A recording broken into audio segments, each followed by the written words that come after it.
Antoine et Benjamin décortiquent des morceaux au hasard. C'est parti, je lance le random. Brrrr. Ouais. Captain Beefheart and Magic Band. When It Blows the Stack sur l'album The Spotlight Kid paru en 72. J'écoute vraiment pas assez Captain Beefheart, quoi, mais c'est Ouais, tellement ouais. génial. Moi À c'est chaque pareil, fois mais que... alors à chaque fois que je tombe dessus. Faut que j'essaie de récupérer ça en disque en plus, parce que j'ai vraiment besoin de... Ouais, d'avoir le Parce que c'est support, vraiment je suis chiant d'accord. d'écouter ça en MP3, mais c'est vraiment génial, quoi. C'est marrant, ça me fait penser un peu au premier Tom Waits qui arrive juste après. Je pense que le premier Tom Waits, ça va être 73 ou quelque chose comme ça. Mais je trouve que c'est encore plus marécageux, plus blues, etc. Ah bah c'est ça, et bien la voix sûr. me fait penser vraiment au late Jim Morrison, quoi. Mhm. Un peu le Morrison de Les Woman, quoi.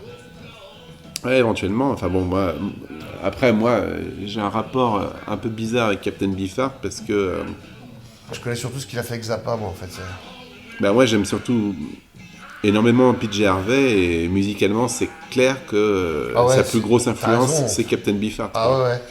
Et son approche, sa vision du blues, etc. À elle, c'est vraiment celle de Captain Beefheart, quoi. Un espèce de blues cubiste comme ça. Et là encore, on est sur un morceau qui est assez.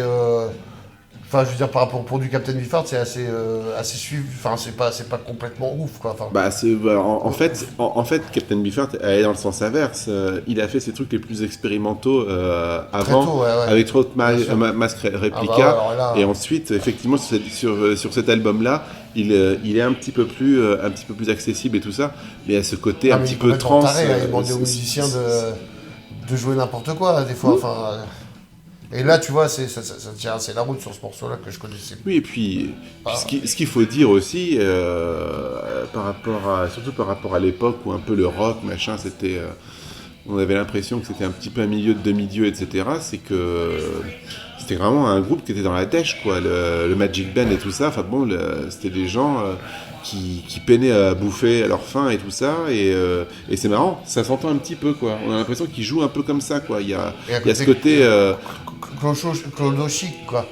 Il y a Un chic pour pas être aucun, je méchant, veux dire, c'est pas du tout une musique confortable. C'est pas une musique de confort. Ah non, mais je et trouve justement, celle-là est justement, beaucoup plus confort que bien d'autres, quoi. Mais... bah oui, mais enfin,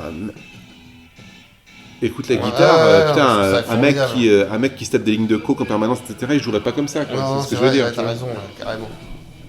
Ouais, donc super, vraiment Captain Beefheart, faut que on s'y replonge tous, etc. Si vous aimez un peu ces ambiances marécageuses, un peu dingo, une belle source d'inspiration. Et c'est vrai que putain, mais je vois PJ Harvey, elle a bien digéré son Captain. Hein. Ça, Bah, ils étaient amis et jusqu'à la mort de Don Van Wilt, elle téléphonait, surtout ils avaient une relation surtout téléphonique, ils s'appelaient très très souvent.